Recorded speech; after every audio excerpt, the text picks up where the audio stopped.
Sí, doctor. Ahora sí, ¿no? Ya. Bueno, ya son las 20:03. Empezaremos, ¿ya? Vamos a entrar en estas 3 clases a partir de hoy. Hoy el viernes y el lunes a las 8. Las 3 clases de patología del aparato reproductor femenino, ¿sí? Hoy vamos a hablar de la patología cervical y de IAPA vamos a hablar, bueno, va a hablar con ustedes el doctor Flores a través de esta videoconferencia, ¿ya? De esta grabación, sobre la patología principalmente de cervical y posteriormente del tracto genital inferior, vulva, vagina, etc. ¿Ok? Entonces me escuchan claro y fuerte y ahí empieza la clase. La patología del cáncer cervical en esta clase estará dividida en varias partes. Primero vamos a hablar de estadística en los aspectos generales. Posteriormente, los tipos de biopsia que existen, por ejemplo, la biopsia del cuello uterino con asa del lip, la conización, la histerectomía simple, la histerectomía radical.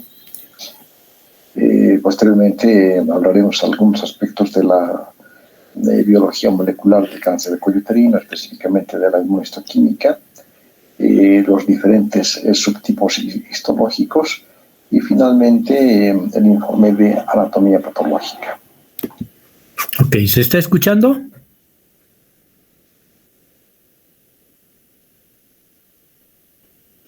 Sí, doctor. Perfecto, gracias. Continuamos entonces.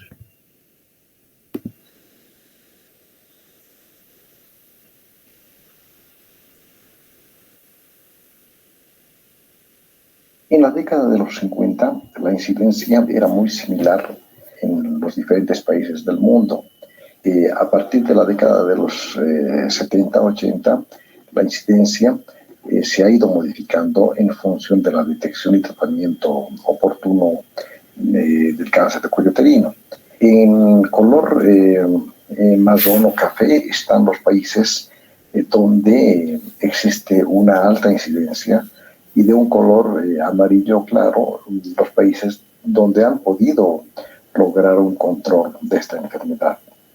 Entonces, en Latinoamérica, Bolivia, Perú, algunos países de Centroamérica junto con México y África tienen una alta incidencia de esta enfermedad.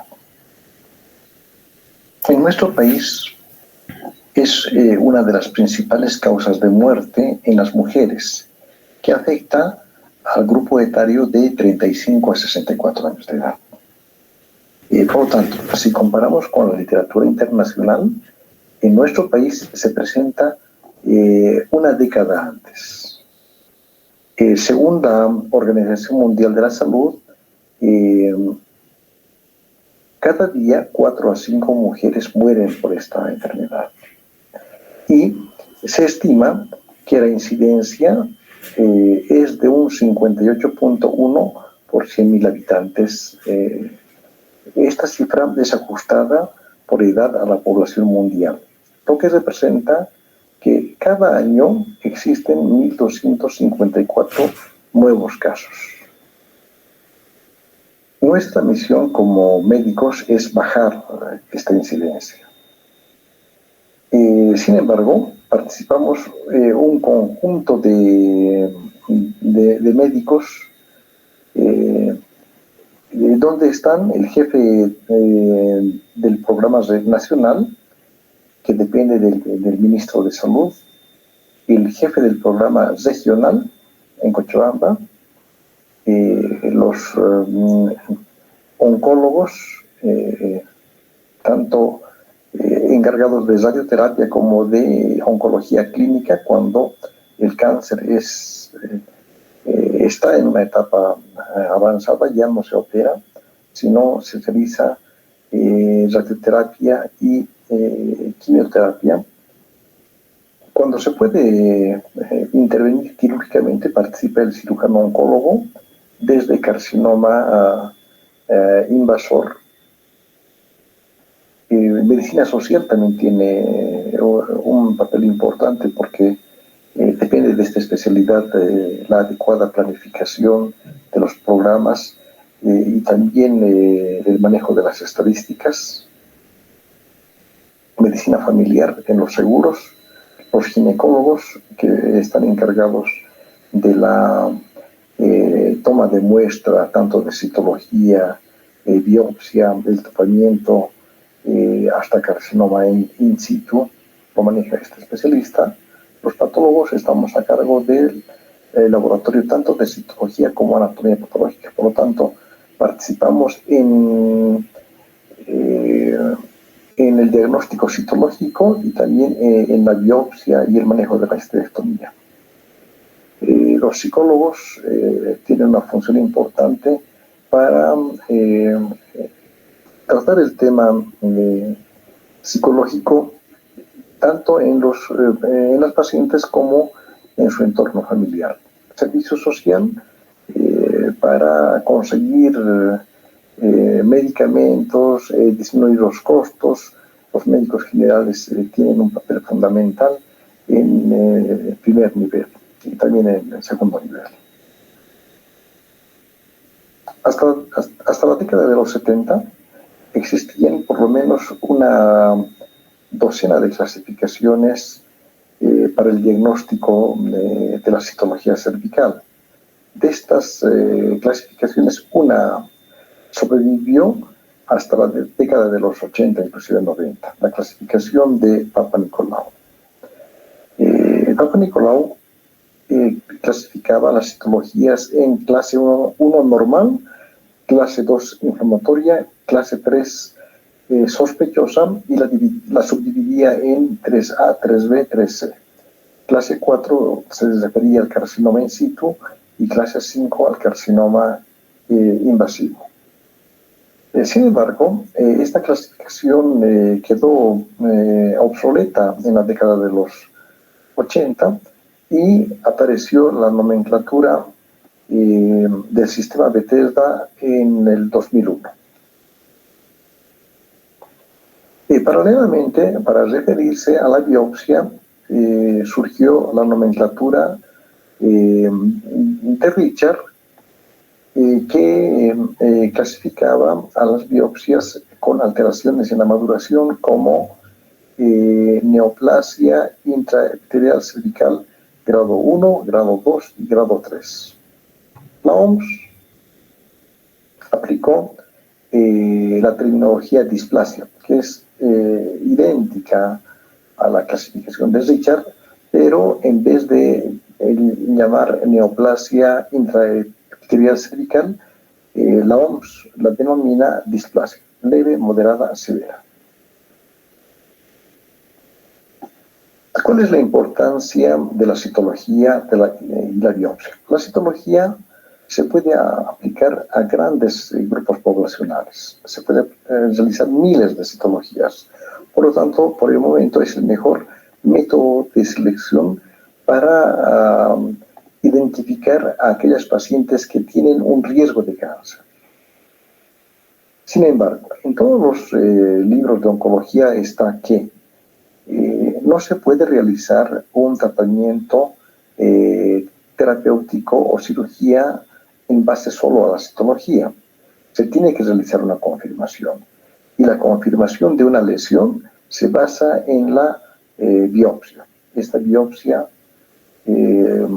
se toma del cuello uterino y puede ser inclusive tan amplia como una conización para llegar al tratamiento y también al diagnóstico definitivo. Uno de los problemas en medicina y también en citología son la tasa de falsos negativos, que oscila entre una cifra tan baja como 5% y tan alta como 55%. Para Bolivia se espera una tasa de falsos negativos de un 8%. ¿Por qué se producen los falsos negativos? Porque hay errores, existen errores en la toma de muestras. Depende mucho de la del adiestramiento del médico, del ginecólogo, del médico familiar y también del método de toma de muestra. Pero los patólogos también estamos implicados en errores de observación, junto con el grupo de citotecnólogos. Tenemos una tasa de falsos negativos de un 10 a 47%. ¿Por qué no se toman conductas en base a un diagnóstico citológico? Las conductas se realizan en base a una biopsia, no en base a una citología. ¿Por qué? La citología emite un diagnóstico de probabilidad con un rango de error significativo. Quiere decir que puede haber error.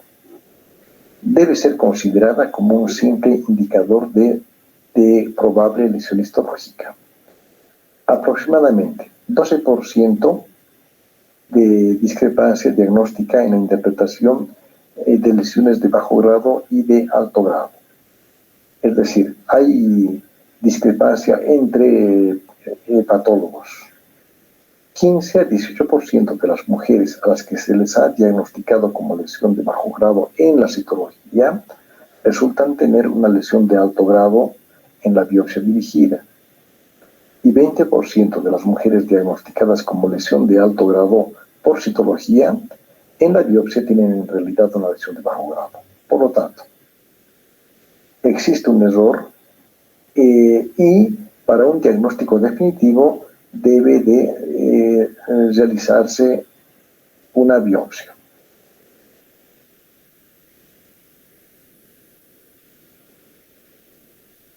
Una biopsia es la toma de parte de un tejido vivo para llegar a un diagnóstico definitivo. Es el proceso de determinar por medio de la examinación las circunstancias y la naturaleza de la enfermedad. La muestra debe ser enviada al patólogo en forma adecuada, en formal y a la brevedad posible. ¿Alguna vez me han preguntado qué tamaño se necesita para llegar a un diagnóstico definitivo?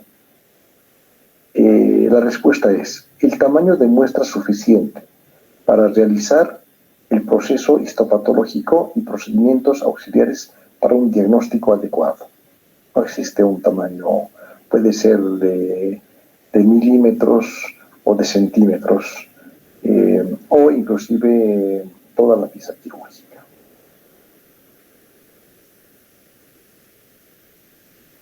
¿Qué datos necesitamos que nos envíe el médico tratante? Nombre y apellidos con letra legible. La edad del paciente es sumamente importante, porque el tratamiento es diferente.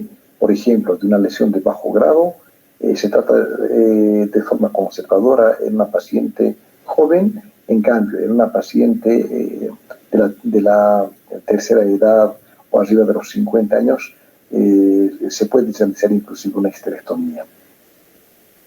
¿Quién es el médico que está realizando la biopsia? Con su sello y firma. ¿De dónde está tomando la muestra? Si es del labio anterior, posterior, lateral derecho, izquierdo, canal endocervical o endometrio. La fecha de toma y los datos clínicos son importantes. Un ejemplo de cómo no se debe de enviar una solicitud a anatomía patológica. Letra ilegible, no se entiende. Dos ejemplos de cómo no enviar una muestra sin datos clínicos.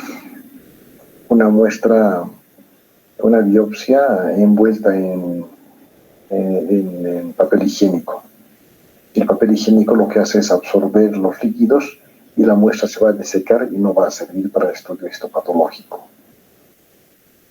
Una vista panorámica de biopsias tomadas del cuello uterino, donde podemos ver la unión escamocolumnar, moco del canal endocervical, exocervix, endocervix, una excelente toma de muestra.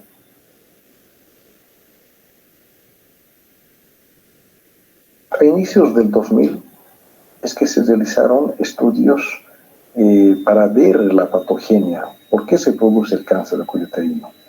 Y el principal implicado, el más importante, es la infección por el virus del papiloma humano, En estudios se vio que las pacientes con cáncer de cuello uterino presentaban una infección por este virus.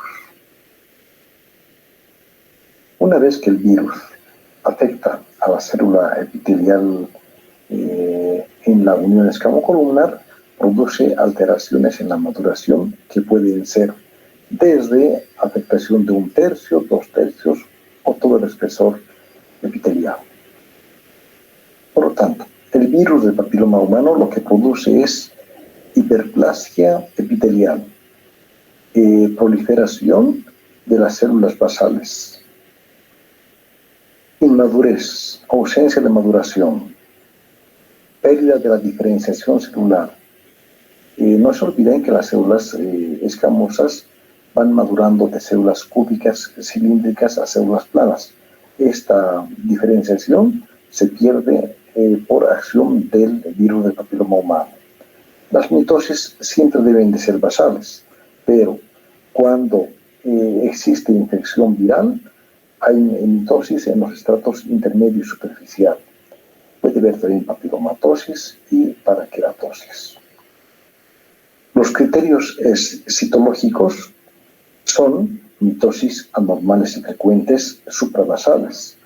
Las células que deberían de tener un núcleo ovoide redondo sufren alteración con la presencia de hendiduras y lobulaciones nucleares. La cromatina se hace gruesa, difuminada,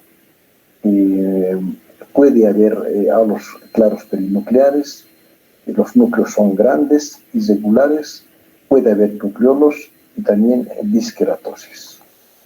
Esta es una vista panorámica del cuello uterino donde podemos identificar el exocervix y el canal endocervical y la zona de la unión. Aquí se puede ver hemorragia reciente, probablemente del sitio de una biopsia previa. A mayor aumento se puede ver la capa basal, parabasal, intermedia y superficial. Lo primero que nos llama la atención es la presencia de estas células que tienen dos núcleos. Si una célula tiene dos núcleos, ya es anormal, por lo tanto se llama binucleación. Ahora, una célula escamosa en el proceso de maduración lo que produce es queratina, y la queratina se tiñe de un color eosinófilo. Por lo tanto, las células que tienen espacios claros perinucleares también son anormales porque no están produciendo queratina. En este corte histológico podemos ver la membrana basal, la submucosa y el epitelio. La capa basal está proliferada con un aumento del grosor y hay alteraciones en la maduración que afectan 1/3 del grosor epitelial. Por lo tanto, estas alteraciones en la maduración se clasifican según Richard como neoplasia intraepitelial cervical grado 1. Si tomamos la clasificación de la OMS, sería una displasia leve. Y si adoptamos la clasificación del sistema Bethesda, una lesión intraepitelial escamosa de bajo grado. El creador del término condiloma es el doctor Alexander Meisels, un patólogo que trabajó por mucho tiempo en Canadá. En la década de los 70 realizó una descripción del condiloma con las variantes macroscópicas que lo publicó en una revista científica de una serie de más de 700 casos. Las lesiones condilomatosas del cérvix, tanto en la citología, en la colposcopía y en el estudio histopatológico. El doctor Meisels describió el condiloma exofítico, que aparece como una lesión elevada similar a una verruga, el condiloma plano y el condiloma invertido que crece hacia la submucosa, pero respetando la membrana basal. La característica común de los condilomas es la presencia de estos halos claros perinucleares y la binucleación celular. Hay otros criterios, pero estos son los más importantes. Una lesión de bajo grado puede con el tiempo transformarse en una lesión de alto grado. Y la displasia moderada es un término que sirve para designar las alteraciones en la maduración celular que afectan una mitad o 2/3 del grosor epitelial total. Una displasia leve es 1/3. Displasia moderada, 2/3 o por lo menos el 50% de alteraciones en la maduración, pero que respetan la membrana basal.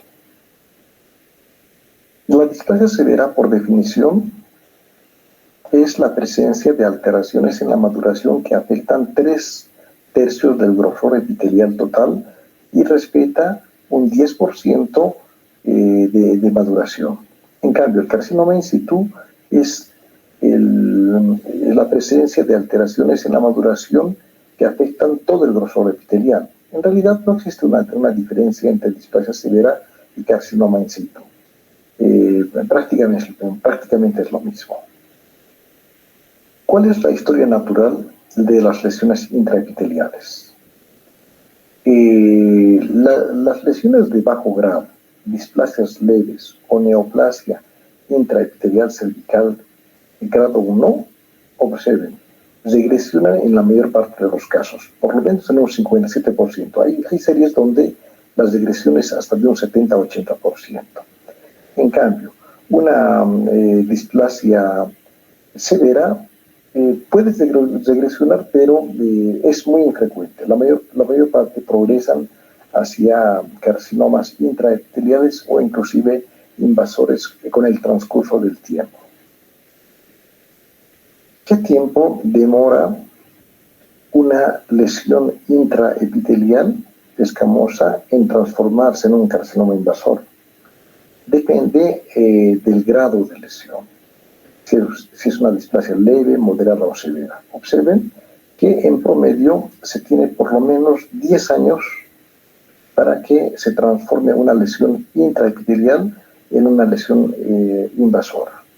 Y eso es muy importante porque la paciente con una displasia moderada o severa tiene entre 3 años y 10 años antes de que sea una lesión invasora. Cuando se transforme en una lesión invasora, ya se requiere disección de ganglios linfáticos.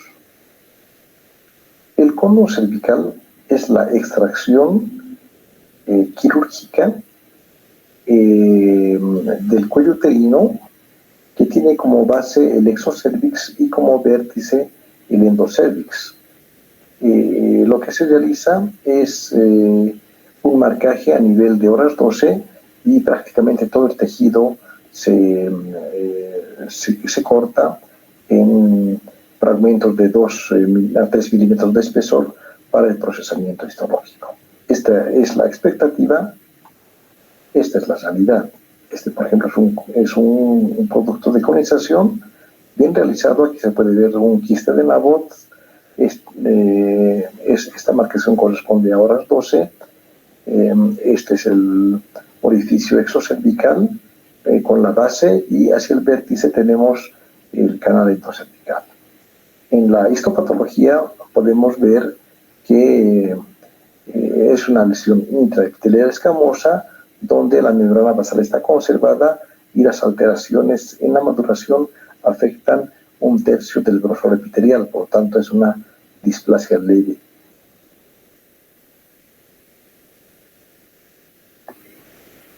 Otro tipo de tratamiento es el cono obtenido por LIP, quiere decir utilizando un asa que corta y coagula al mismo tiempo.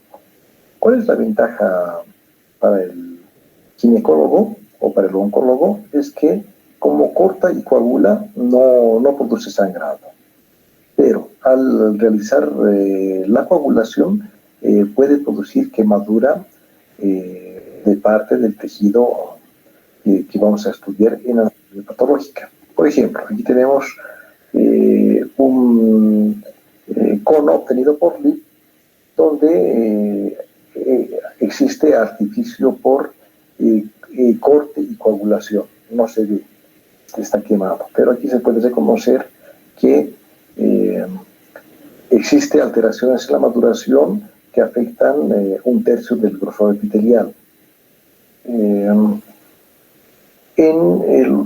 Las biopsias obtenidas por Lipp, según algunos autores, no se puede realizar un análisis de los bordes quirúrgicos. En el cono frío, sí. Una vez obtenida la pieza quirúrgica, lo que debemos de ver es la integridad de la membrana basal. Y si la membrana basal está infiltrada o rota, debemos de medir exactamente a qué profundidad invade el tumor a la submucosa. Este es un ejemplo de medición de la invasión en profundidad, que es muy importante para identificar como 1A1 o 1A2. 1A1 es cuando el tumor invade la submucosa hasta una profundidad igual o menor a 3 milímetros, 1A1. Y 1A2 es cuando invade en profundidad hasta una profundidad igual o menor a 5 milímetros.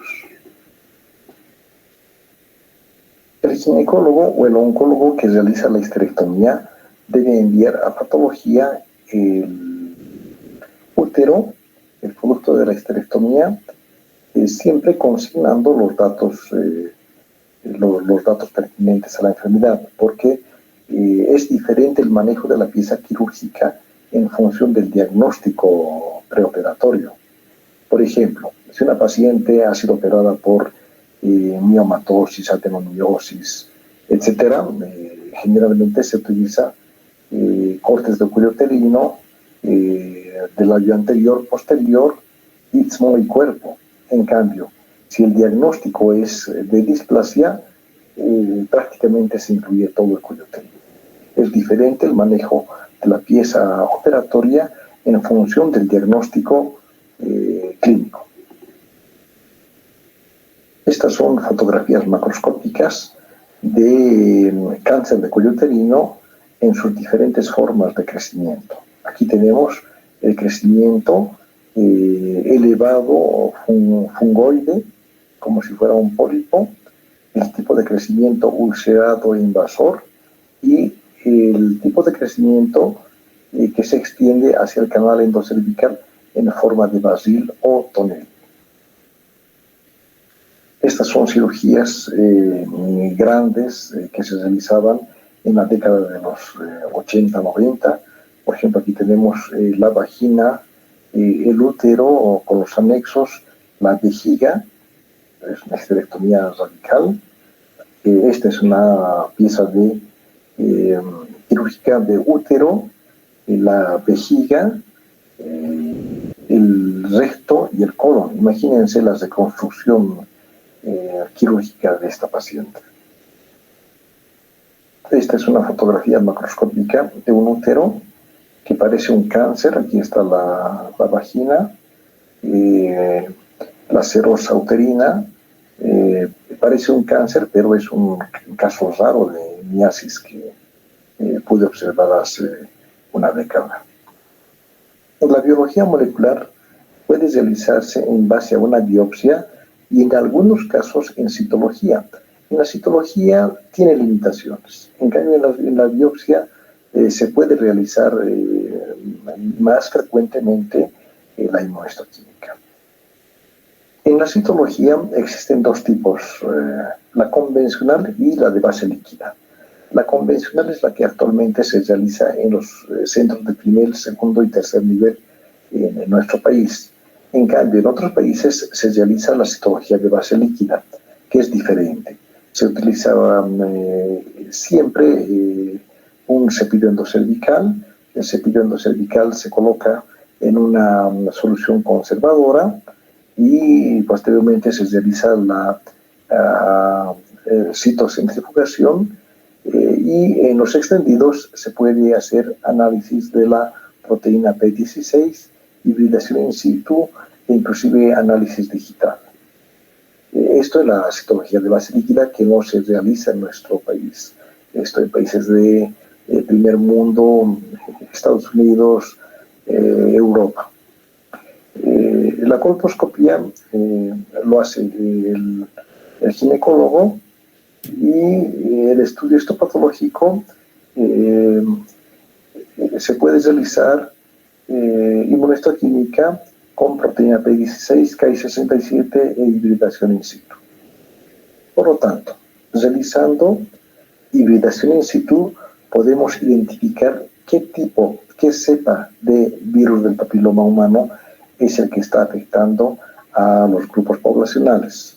Y según diversos estudios, el virus del papiloma humano más frecuentemente implicado en la patogenia del cáncer de cuello uterino es el tipo 16, seguido del 18.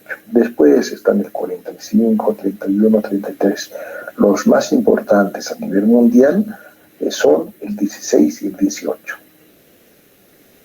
Este es un estudio donde se analiza el carcinoma epidermoide, el adenocarcinoma y una combinación de carcinoma epidermoide y adenocarcinoma.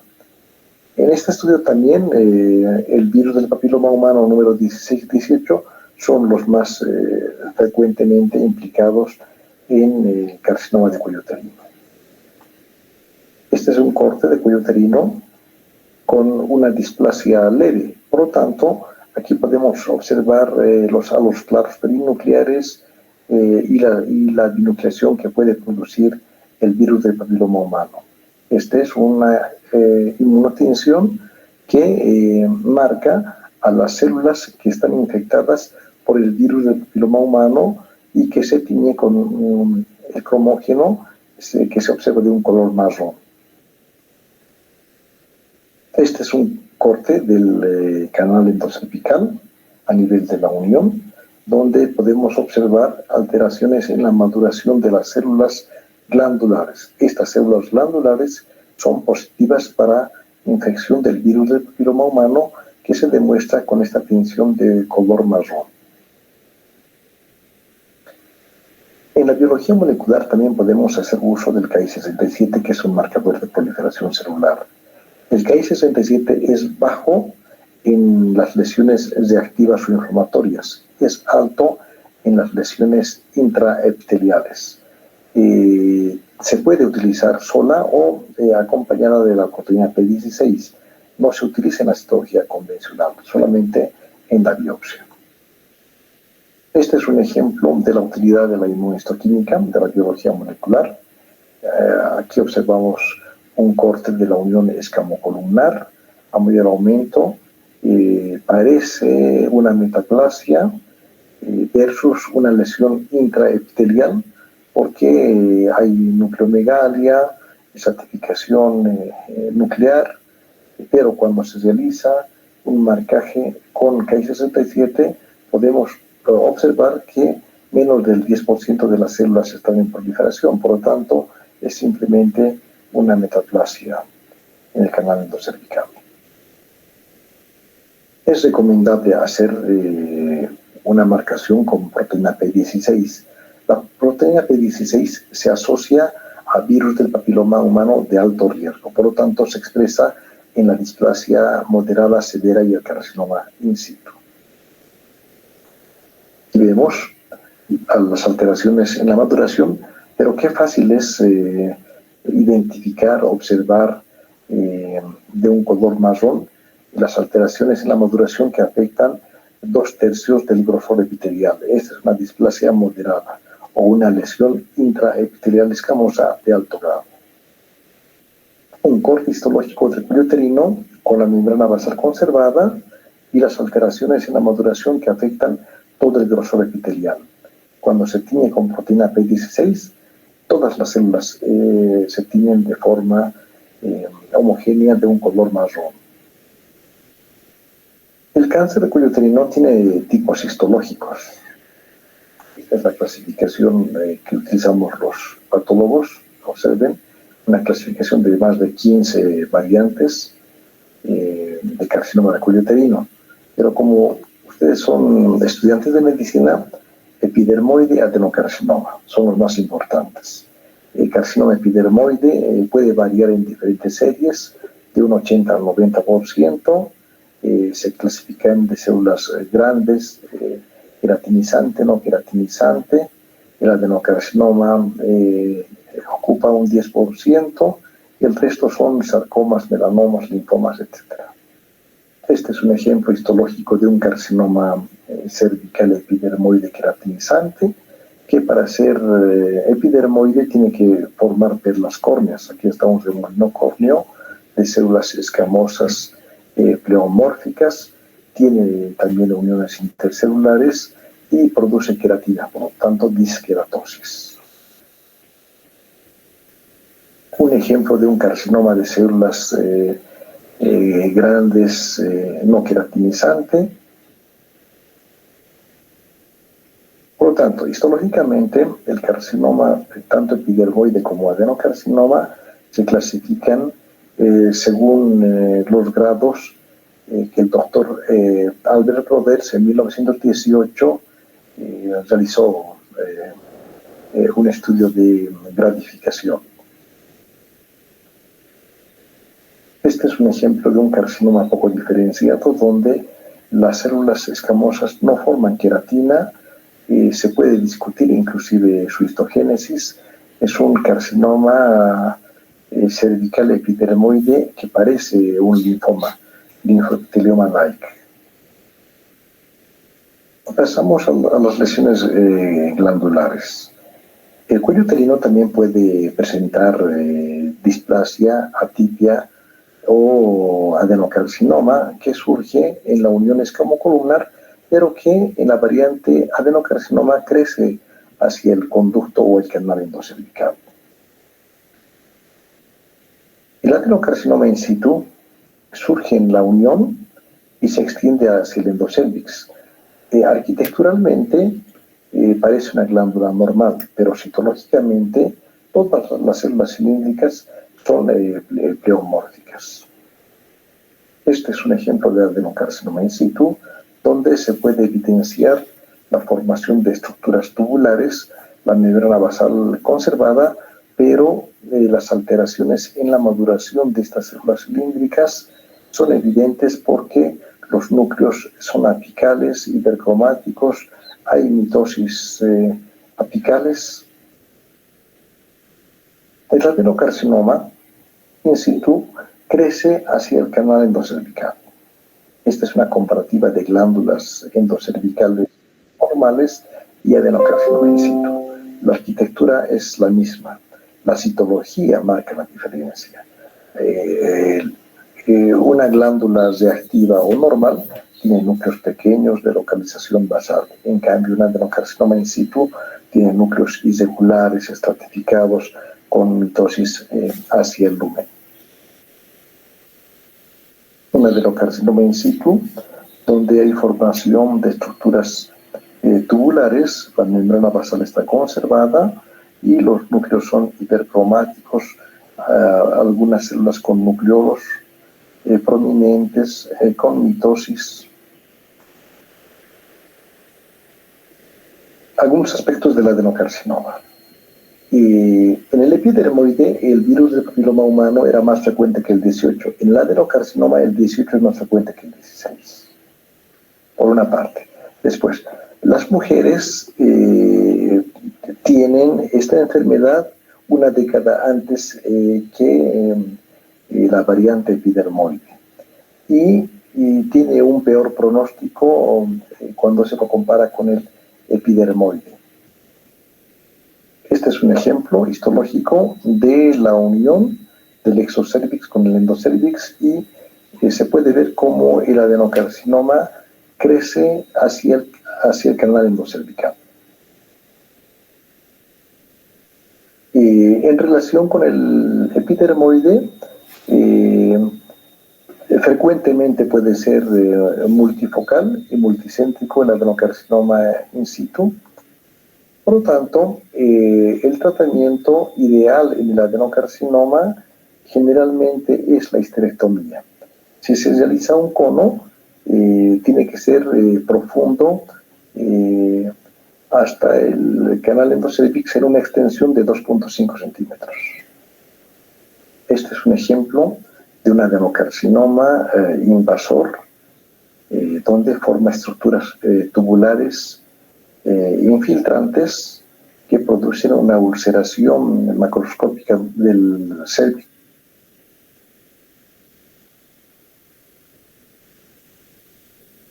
El informe de anatomía patológica tiene los datos de la paciente, su número de quirúrgico, la descripción macroscópica, que tiene que ser detallada, donde consigna el peso, el tamaño, cuánto mide en profundidad la lesión.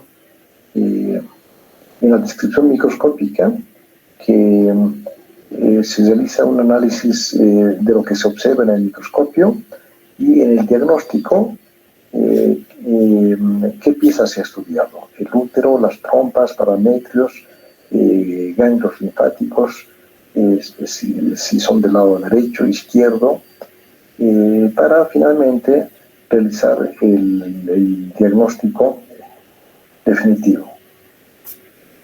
Este es un ejemplo de un producto de histerectomía, donde se puede evidenciar el cuello uterino ulcerado con una lesión neoplásica de aspecto infiltrativo que afecta a gran parte de las paredes del cuello uterino. En el corte histológico podemos observar el exocervix, el canal endocervical y la neoplasia ulcerada que invade todo el grosor de la pared cervical, y en la periferia podemos identificar también lóbulos de tejido adiposo. Histológicamente se trata de un carcinoma epidermoide moderadamente diferenciado, de células grandes, no queratinizante, invasor, que se introduce en las luces vasculares. Es importante mencionar también que las células pueden invadir los filetes nerviosos. Aquí podemos observar el producto de disección ganglionar, una vista macroscópica de varios ganglios linfáticos. La mayor parte de estos están respetados en su arquitectura. Sin embargo, este ganglio linfático aloja células tumorales y corresponde a metástasis del carcinoma epidermoide. Este es el doctor George Papanicolaou, que gran parte de su vida se dedicó al estudio de la citología. Millones de mujeres le deben su vida a este señor, porque gracias a su estudio bajó drásticamente la incidencia y morbimortalidad por cáncer de cuello uterino a nivel mundial. Otros investigadores concernientes al virus del papiloma humano, el doctor Alexander Meisels, la doctora Nubia Muñoz y el doctor Harald Surhausen, virólogo alemán, que se dedicó gran parte de su vida a la tipificación del virus del papiloma humano. Y gracias a su estudio se realizó la vacuna bivalente y pentavalente, que actualmente se utiliza, y en 2008 le dieron el Premio Nobel de Medicina. Esta es la doctora Patricia Alonso de Ruiz, una mexicana experta en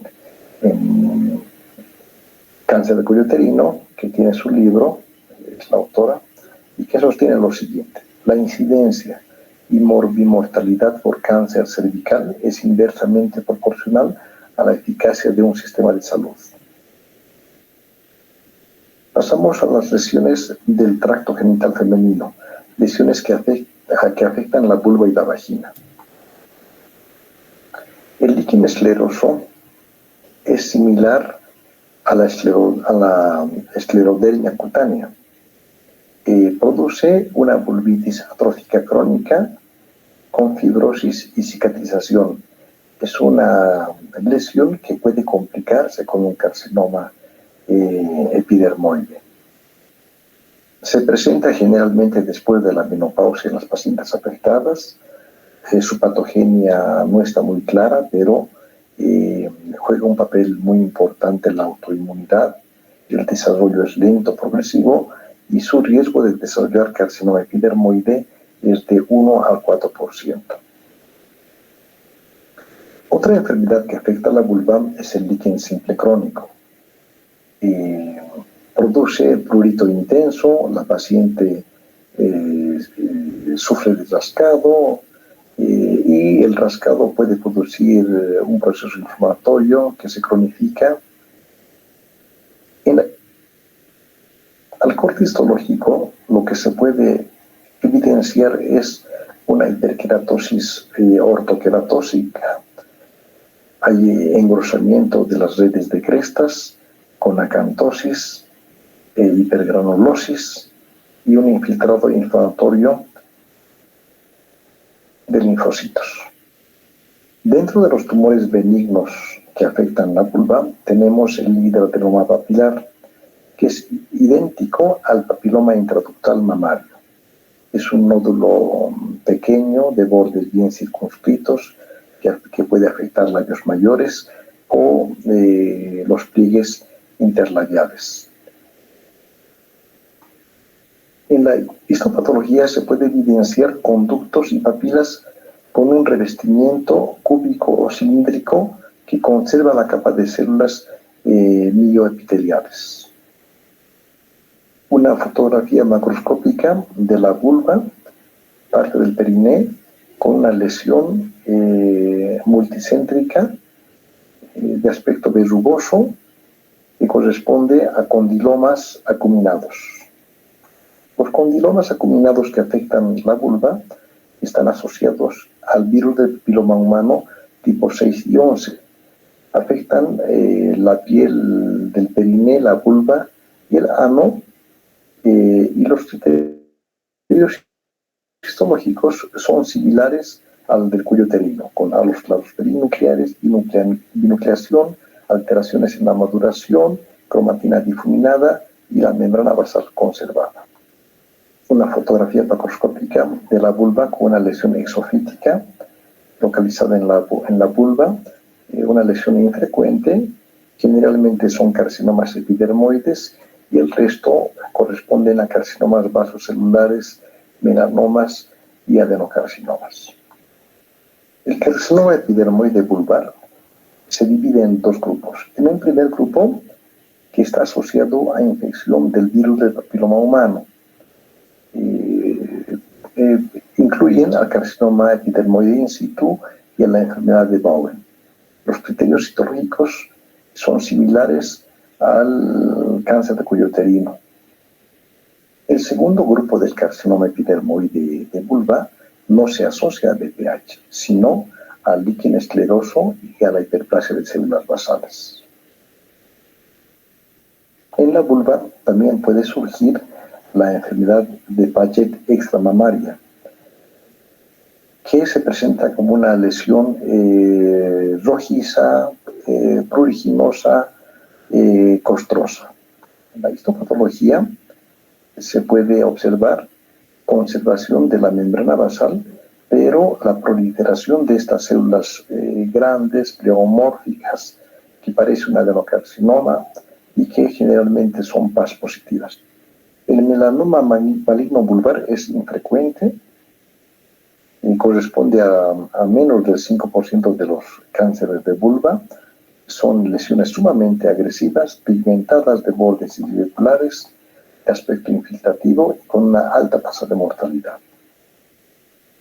La neoplasia intraepitelial escamosa vaginal es una lesión sumamente infrecuente, observen su incidencia 0.6 por 100.000, y para que sea primaria de vagina no tiene que existir en el cuello uterino, tiene que ser independiente.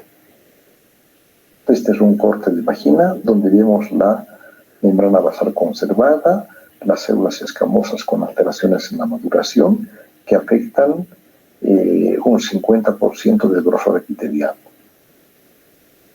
Una neoplasia rara, por su frecuencia, es el adenocarcinoma primario de la vagina, que en la década de los 80-90 tuvo un pico de incidencia en madres que usaron dietilestilbestrol. Surge generalmente en la vagina, en el tercio superior, y está compuesta por grandes células cilíndricas vacuoladas que contienen glucógeno en su interior. Una neoplasia poco frecuente es el rapamiosarcoma embrionario, que se presenta en la edad pediátrica en niñas menores de 5 años. Morfológicamente, para el diagnóstico debemos de encontrar los rapamioblastos embrionarios malignos, y en la morfología macroscópica se presenta como masas grandes, redondeadas, que se proyectan por fuera de la vagina. Esta es una fotografía macroscópica de una lesión elevada, de un color violáceo, de bordes irregulares, una masa que protruye y que histológicamente está formada por células embrionarias pequeñas, alargadas, que corresponden a rapamioblastos embrionarios.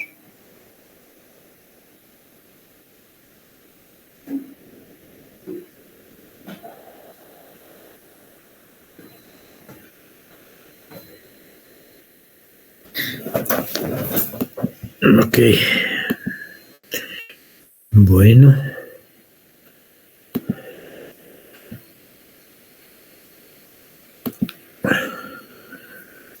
Espero que haya aprendido. Ha sido una bonita clase, ¿verdad? Sí, doctor. Macanudo. Entonces, el viernes es nuestro compromiso para la segunda parte, el cuerpo uterino, y el lunes haríamos la patología del ovario, ¿ya? Nos vemos entonces hasta el lunes, hasta el viernes a las 8 de la noche. Chao, chao. Chao, chao. Hasta luego. Adiós, adiós.